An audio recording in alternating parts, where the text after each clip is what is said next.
Morning News.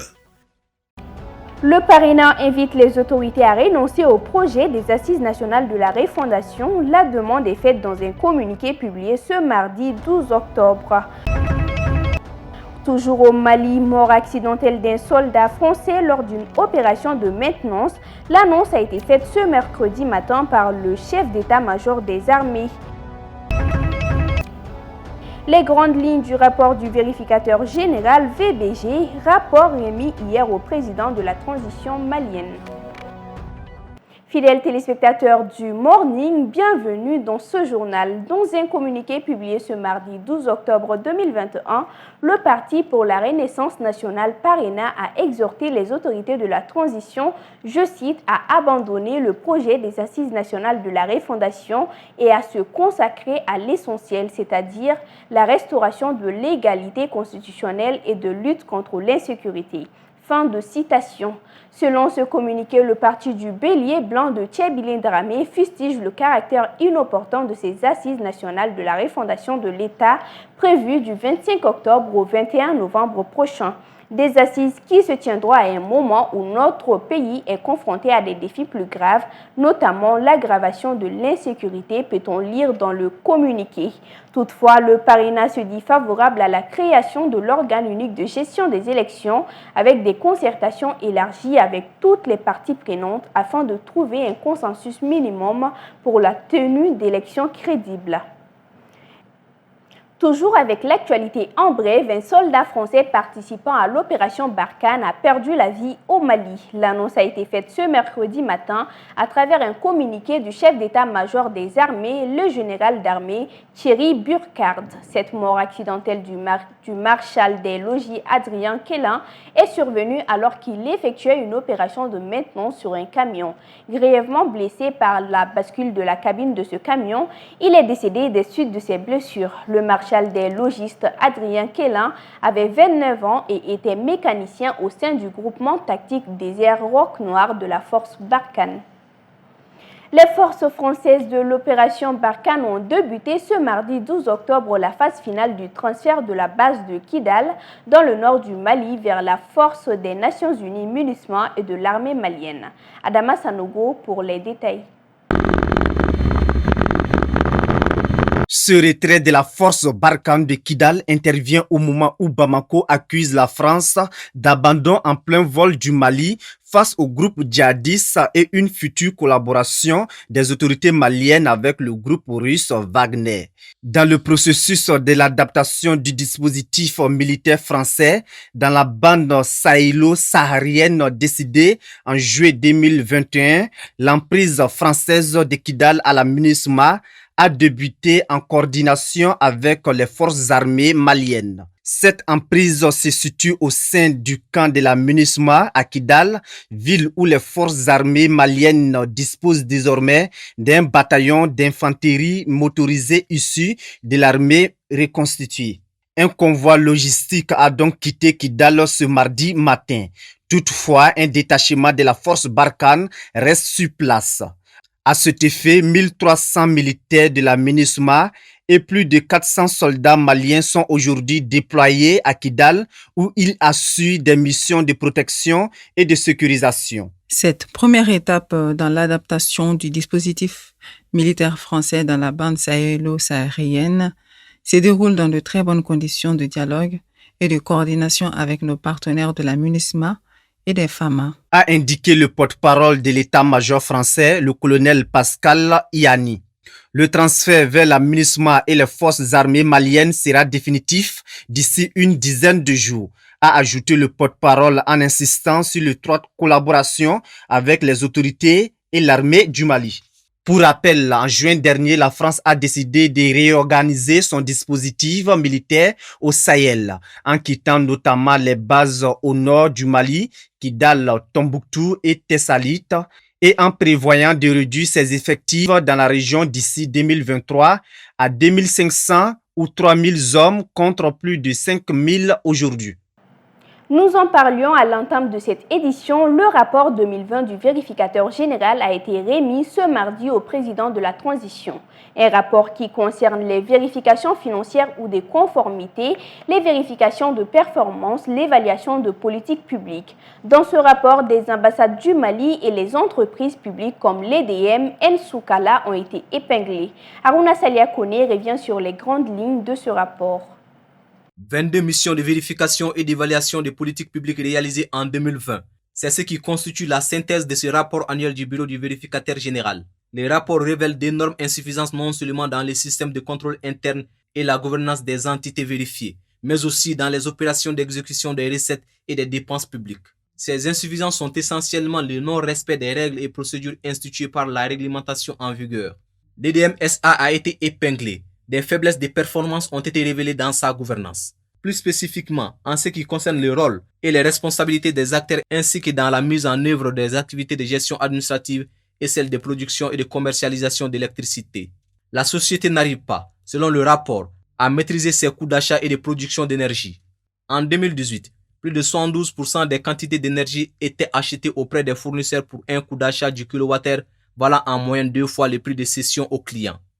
En outre, la société EDM SA a dépensé 118 milliards de francs CFA en 2016, 133 milliards de francs CFA en 2017 et 171 milliards de francs CFA en 2018 en achat de comestibles et d'énergie, soit une hausse de 45% en 2 ans. Ce qui ne favorise pas, selon le rapport, la promotion d'énergie renouvelable et accroît considérablement les dépenses d'achat et de production d'énergie. Il a été aussi constaté que l'EDM ne fait pas un suivi efficace du recouvrement de ses créances impayées. En effet, entre 2017 et 2018, le montant cumulé des impayés hors éclairage public est passé de 30 milliards 650 millions de francs CFA au 31 décembre 2017 à 52 milliards 530 millions de francs CFA au 31 décembre 2018, soit une augmentation de 71% en une année. Le rapport de gestion de la direction commerciale et de la clientèle au 31 décembre 2018 fait apparaître plus de 300 milliards 620 millions de francs CFA d'impayés antérieurs à 2017 pour lesquels la société EDM SA n'est pas en mesure d'entamer des recours car ne disposant pas de documentation appropriée pour les soutenir. Au niveau de la direction administrative et financière de la primature pour les périodes allant de 2017 à 2019, des irrégularités administratives ont été constatées. Ces irrégularités financières s'élèvent à 1 milliard 420 millions de francs CFA. Au titre des exercices de l'ambassade du Mali en Égypte, qui s'étend de 2016 à 2019, des irrégularités financières s'élevant à 1 milliard 160 millions de francs CFA ont été constatées. Pour la même période, l'ambassade du Mali à Brazzaville affiche des irrégularités qui s'élèvent à 392 millions de francs CFA. 2 milliards 590 millions de francs CFA et 754 millions de francs CFA, ce sont les fraudes constatées respectivement dans les entrepôts maliens en Côte d'Ivoire et au Sénégal. 8 milliards 920 millions de francs CFA, c'est le montant des irrégularités financières constatées dans la gestion du nouveau complexe sucrier Nsukala. Les sociétés des mines d'or de Loulou et de Gungoto affichent 2 milliards 400 millions de francs CFA d'irrégularités financières dans l'exécution des paiements sociaux en violation des règlements du Code minier de 1991. Condamné à 9 ans de prison en 2016 par la Cour pénale internationale CPI, le djihadiste malien Ahmad Al-Faki Al-Mahdi, connu sous le nom d'Abou Tourab, demande pardon pour sa libération. Il a été l'acteur principal en 2012 de la destruction des 9 mausolées de Tombouctou par Ansar Dine. Plus de détails dans cet élément. Nous sommes en 2012. Les régions de Tombouctou, Gao et Kidal sont sous le contrôle des groupes djihadistes Ansar Dine, Akmi, Moujao, etc. Ces groupes terroristes imposent la charia dans les zones qui ne sont plus sous le contrôle de l'État malien. C'est ainsi que ces hommes se sont donné le luxe de détruire avec des coups de pioche des sanctuaires musulmans historiques qui existent depuis des siècles, dont 9 mausolées de la ville de Tombouctou et la mosquée Sidi Yahya. Des patrimoines classés au patrimoine mondial de l'humanité par l'UNESCO. Des dommages évalués à hauteur de 2,5 millions d'euros par la CPI, causés sous la houlette du chef de la brigade des mœurs d'Ansar Dine à Tombouctou, Ahmad Al-Faki Al-Mahdi, connu sous le nom d'Abou Tourab. 9 ans plus tard, après avoir été condamné à 9 ans de prison par la Cour pénale internationale, le djihadiste affirme être devenu un tout autre homme pendant ses années de détention à l'Haï. Je suis ici devant vous aujourd'hui pour exprimer à vous et à l'ensemble du monde Mon remords, ma tristesse et mes regrets pour tous les crimes que j'ai par le passé et tous les dégâts qui ont résulté de ces crimes, a-t-il déclaré devant le juge du tribunal de La Haye. Je vous assure que je me suis entièrement dissocié du monde du crime et je n'y reviendrai jamais, a-t-il ajouté. Au dire de son avocat, il est devenu une bien meilleure personne pendant son séjour en prison. L'avocat soutient, je cite, « Monsieur Almadi a avoué de façon très franche et a exprimé des remords profonds. Il a demandé aux victimes de lui pardonner. Il n'est plus le même homme que quand il est arrivé à La Haye. » Fin de citation. Le Maroc est notre destination pour l'infographie du jour. La place Djema El Efna, place de la mosquée des Trépassés, est une célèbre place publique au sud-ouest de la Médina de Marrakech au Maroc.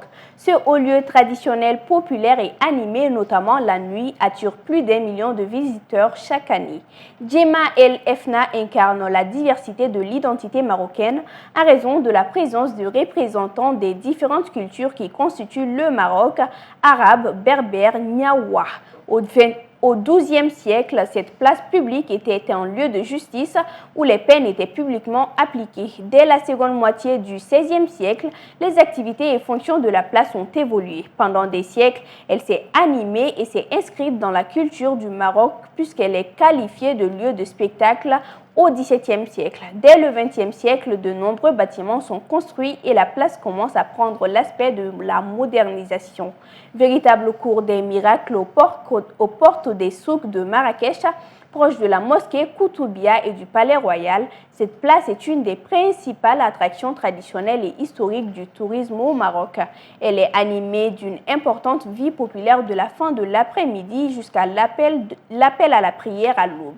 L'espace culturel de la place Djema El Efna est inscrite sur la liste du patrimoine culturel immatériel et du patrimoine mondial de l'UNESCO. À présent, l'actualité internationale. Le train Conakry Express reprend cette semaine ses rotations après 10 mois d'arrêt. Lancé en 2010, Conakry Express assure 2 déserts par jour entre Conakry et sa banlieue et passe par une dizaine de gares sur une distance de 36 km. Ces liaisons ont plusieurs fois été interrompues à la suite notamment de pannes diverses. Il y a beaucoup d'embouteillages. Pour moi, le train là, c'est bon pour moi. Nous transportons plus de 3000 personnes jour. Alors, c'est un souci permanent pour le personnel. Parce que si le train est arrêté, il faut avoir le courage de le dire et d'assumer. Ça crée problème parce qu'en voyant la population avec les embouteillages, l'avantage du train aidant, on est obligé de se mettre à la tâche, faire en sorte que le train ne s'arrête pas. Et le 1er janvier 2021, on a voulu reprendre encore la navette. Malheureusement, Russal nous a dit d'attendre un peu, que parce que ils sont en retard sur le quota d'enlèvement de la bauxite qu'ils doivent faire ou par mois ou par année. Donc pour compléter ce quota-là, on a observé l'arrêt. Il y a eu la prise du pouvoir par le CNRD. Donc immédiatement, nous avons remonté l'information à ce niveau pour dire que dans le cadre de la satisfaction de la population en matière de transport urbain, il y a un train passager qui pourrait participer activement à résorber le déficit en matière de transport de passagers. Notons que le centre-ville de Conakry, lieu de convergence quotidien de milliers de personnes, est situé sur une presqu'île confrontée à des bouchons endémiques. Au Cameroun, une équipe d'ingénieurs a mis au point une couveuse interactive pour faire face à la mortalité néonatale qui atteint 28 décès pour 1000 naissances, permettant aux parents et médecins de suivre en permanence l'état de santé des nouveau-nés prématurés. Isabelle Toumi, mère d'un nourrisson né prématuré, nous donne ses appréciations. Un chat couché, il est sorti avec un poids à moins de 2 kg, il avait 1,8 kg. Bon, le centre où j'ai accouché, ils m'ont référé ici, là. Et depuis ce jour, bon, il a 2 semaines aujourd'hui. Il a déjà un bon poids. Bon, sa couleur aussi, la couleur de sa peau aussi, qui n'était pas bonne, il est rosé comme on a pu constater tout à l'heure, c'est une bonne chose. Et aussi, il pleut normalement.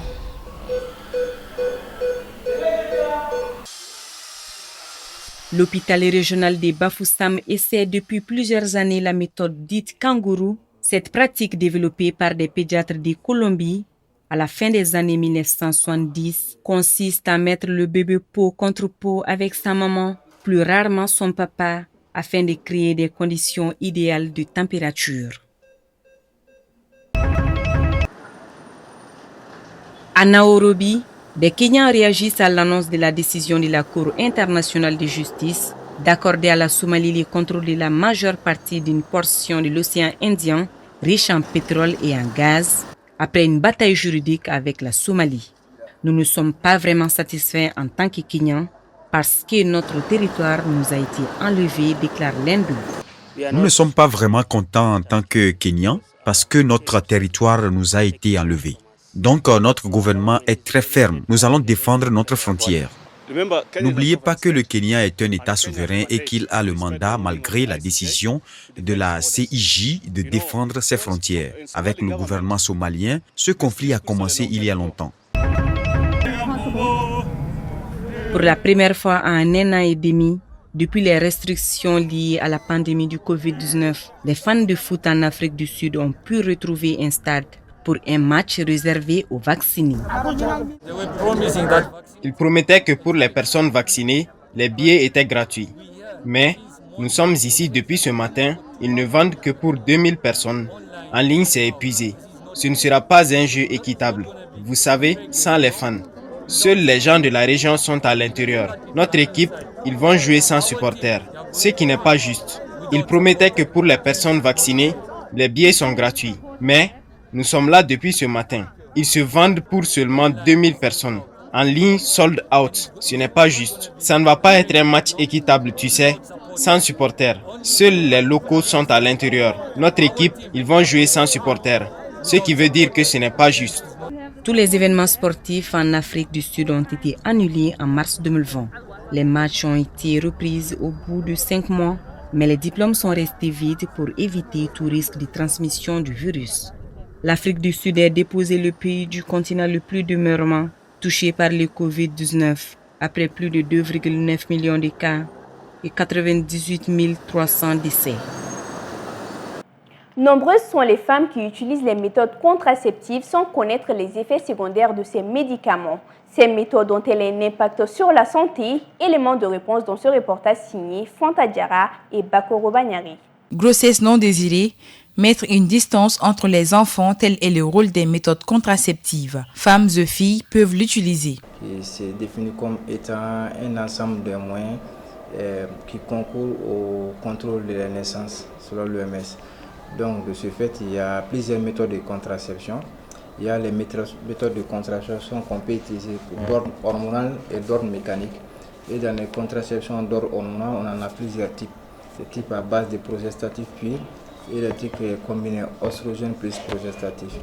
Et aussi, il y a des méthodes mécaniques qui sont des méthodes de barrière. Entre autres, on peut citer les préservatifs, le dispositif intra-utérin. Comme tout produit pharmaceutique, elles peuvent avoir des effets secondaires et chaque femme a sa méthode. Bon, on utilise une méthode de contraception chez une patiente qui ne désire pas avoir de grossesse. Donc, de ce fait, toutes les femmes sont susceptibles de pouvoir l'utiliser. Dans le cadre du mois d'Octobre Rose, notre interlocuteur a fait savoir qu'il peut y avoir des rapports entre ces produits et le cancer du sein. Il existe aussi des méthodes naturelles. Bien sûr, comme tout médicament dans le monde, donc apparemment, il faudrait que ça soit utilisé dans les conditions idoines. Donc, de ce fait, les contraceptions qui sont, lorsqu'il n'y a pas de contre-indication chez la femme assurée, il n'y a pas de complications. Il peut y avoir des effets indésirables comme dans tous les médicaments. Et comme je le dirais, chaque corps a sa propre méthode de contraception.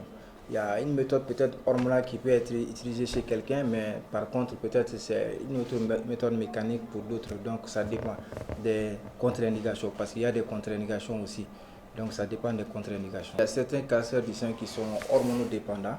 Donc de ce fait, l'utilisation des contraceptifs à base des oestrogènes, c'est-à-dire peuvent flamber ces cancers du sein. Mais de fait de dire que vous avez utilisé une méthode de contraception et que vous avez attrapé le cancer, non. Mais lorsque vous avez un cancer ou que vous avez les facteurs prédictifs ou bien les facteurs favorisants et que vous utilisez les contraceptions à base d'oestrogènes au long cours, vous êtes susceptible de pouvoir faire un cancer du sein. Sinon, il n'y a pas de... Est-ce que vous prenez directement les oestrogènes et que vous avez le cancer? Non. Et auparavant, dans le passé, bien avant la médecine, il y avait des méthodes qu'on appelait la case de maman. C'est-à-dire la case de la belle-mère, disons. Oui, bon, donc le fait d'envoyer la femme chez sa belle-mère, donc cela permettait qu'il n'y aurait pas de contact entre le monsieur et la femme. Retenons qu'avant l'utilisation de ces produits, il est indispensable de faire un examen pour ne pas se tromper et avoir des effets secondaires. Pour rappel, le dépistage du cancer du sein est toujours en vigueur et reste gratuite jusqu'au 31 octobre 2021. La jeune sculptrice malienne Indépendance Dougnon a remporté le prix Cuperior Collection de la 2e édition de la Biennale internationale de sculpture à Ouagadougou, avec son œuvre intitulée Destinée qui questionne la complexité humaine. Le premier prix Bizo 2021 a été décerné aux Mauritaniens Oumar Bal, Ressi, Youssouf Koné et Abdoulaye Koniba Konaté. Le jury de la 2e édition de la Biennale internationale de sculpture de Ouagadougou, composé de fins connaisseurs de l'art contemporain dont le célèbre peintre malien Abdoulaye Konaté, a primé 7 artistes sur les 18 venus du Burkina Faso et du monde. Parmi eux, le porte-étendard malien Indépendance Dougnon qui a remporté le prix Cuperior Collection, synonyme du 3e prix, doté d'une enveloppe de 1 000 € avec sa création intitulée Destinée. Pour explorer le thème de cette 2e édition, à savoir l'aventure ambiguë, inspirée du titre du classique de l'écrivain sénégalais Cheikh Hamidou Kane, Indépendance Dougnon, à travers son œuvre, a tout simplement questionné la complexité humaine. Son personnage pensif debout à la croisée des 2 chemins, symbolisant le passé et le futur, semble s'interroger sur ses choix ainsi que les décisions qu'il est appelé à prendre afin de mieux se projeter dans le futur. Destinée peut symboliser la somme des interrogations qui assaillent l'être humain, des questions dont la réponse lui permet de se construire. Et pour interroger cette complexité humaine, Indépendance Dougnon n'a eu besoin que des fils de fer, des rubans de mesure, du plâtre et surtout de la créativité. Précision que les œuvres des artistes de cette 2e édition de la Biennale internationale de sculpture de Ouagadougou sont exposées à l'Institut français de Ouagadougou jusqu'au 6 novembre 2021. Mesdames et messieurs, c'est la fin de ce journal. Merci à vous de l'avoir suivi. Excellente suite de programmes sur Joliba TV News.